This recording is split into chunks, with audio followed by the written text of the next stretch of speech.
You're with Julian on the Brown Notes, and why are so many children sick these days? From the perspective of Australian schools, which is again a microcosm of Western schools. The Guardian newspaper is running a piece on it, and I feel like it has missed two essential components of the query and argument.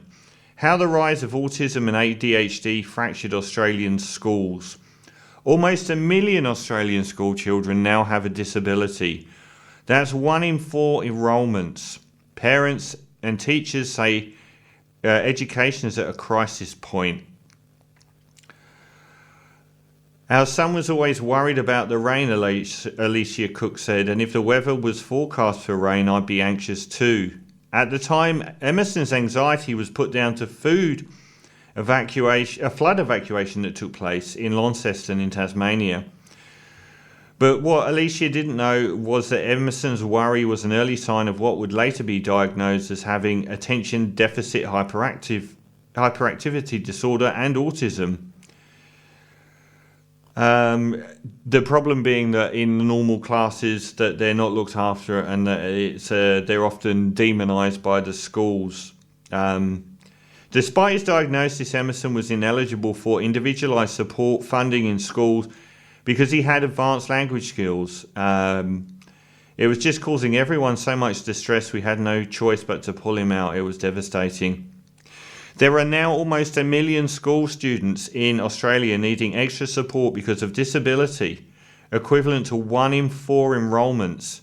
And while some families have given up on the system, most are attempting to make it work, with 90% of students with a disability enrolled in mainstream schools. Now, it's honourable for The Guardian to have done this and to highlight this thing and the fact that they're not being adequately looked after or funded in schools. But there's two major components to this that is completely ignored every time I see the issue of kids with autism and ADHD in schools, or behavioural problems or neurodivergence. Why is 1 in 4 children now being diagnosed with autism or ADHD? Is that not a major component as to what the hell is going on? Why have we got so many children that have got these illnesses? Why aren't we asking if 1 in 4 children turned up at school next year with cancer? We'd be investigating why those children got cancer. What was the commonality in our modern life that is causing this to happen? Instead, we're just treating it. We're complaining that the treatment of the illness isn't good enough. But why are so many children sick now? Surely there is some element of what we're doing in modern life in the West that is adding to this, because how can 1/4 of Australian children now be diagnosed with some form of disability? Why isn't anyone asking why are so many children autistic now? I did a piece a few years ago on COVID, and I did lots of pieces on COVID, and I looked into the statistics, and the ones that really stood out to me were how badly the West was doing. Because the death rates from COVID and the transmission rates for COVID were massively increased by non-sterile environments, poor healthcare, squash living arrangements, proximity to sewers. These are third world problems. Yet the third world didn't have anything like the number of COVID cases or deaths that the West did. The West led nearly every single table on death rates and on conception rates of COVID. And I posited at the time that there were a number of things that had happened in the West over the last 50 years or 70 years of the introduction of really heavily industrialized farming, of pesticides, of hormones in our food, or very processed food, that no one really has ever properly investigated the impacts.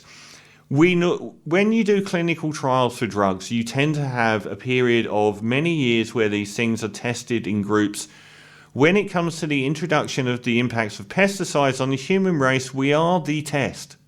We are the living multi-generational test of what putting all of this stuff into our food, the impact that it will have on us. And at the time when I was talking about COVID, it was down to the West, in my opinion, without any scientific degree, saying our Western immune system's much, much weaker because of the fact that our diets contain all this heavily processed and deeply modified by pesticides and hormones food. What impact does that have? Because we are the long-term study on this. At the time I talked about obesity, and yes, that's a different thing, but it's Western nations that overwhelmingly have the obesity epidemic, and it's mostly down to our diets, and it's mostly down to the impact of having so much processed sugar in our food. And the fact that, it's 26 times the amount of sugar is ingested by the average child as would have been in 1950.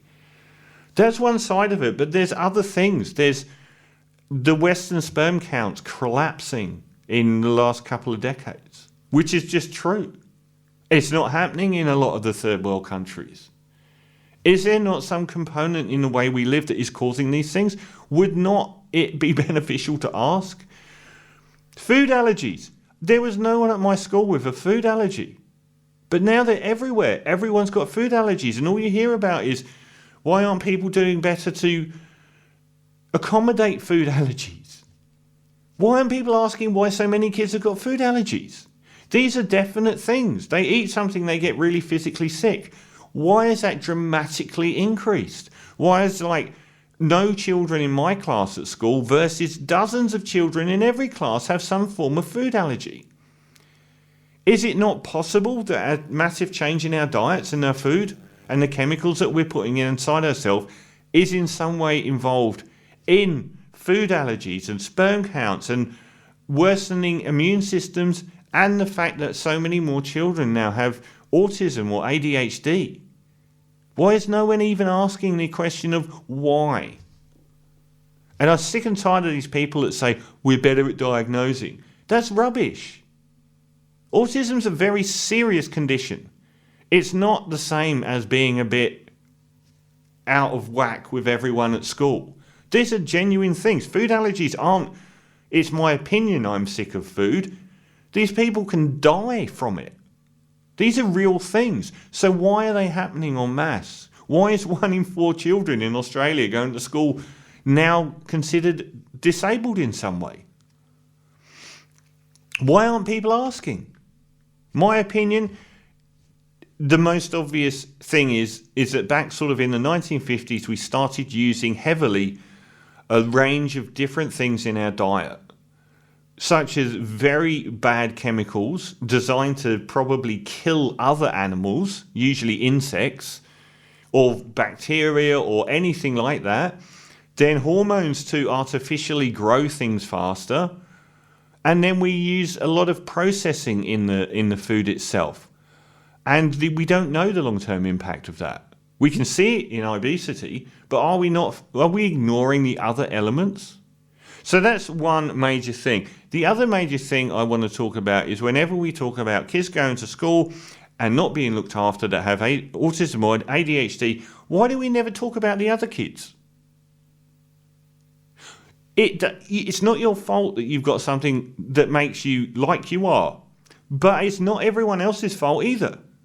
What if you've got some timid little girl who's terrified of going to school because of one person in her class? What if that one person in her class disrupts the entire class? After COVID, a lot of kids didn't want to go back to school. They weren't socialised to do so because it is a pretty barbaric environment. I completely get that. I don't want to go back to the office. So why don't we spend as much time talking about the other 3/4 of children that might have their whole school day ruined because of one child? It's not that child's fault, but saying that everyone in that class has to accommodate one kid versus impacting negatively all of the rest of the class, why aren't we asking that question as well? Well, who's looking after all of the other kids? They're probably not doing great as a result of one element in their class. And if that person turns around and is, aggressive or scary or frightens other children, why are we only looking after one of those children? Why aren't we looking after all of them? Anyway,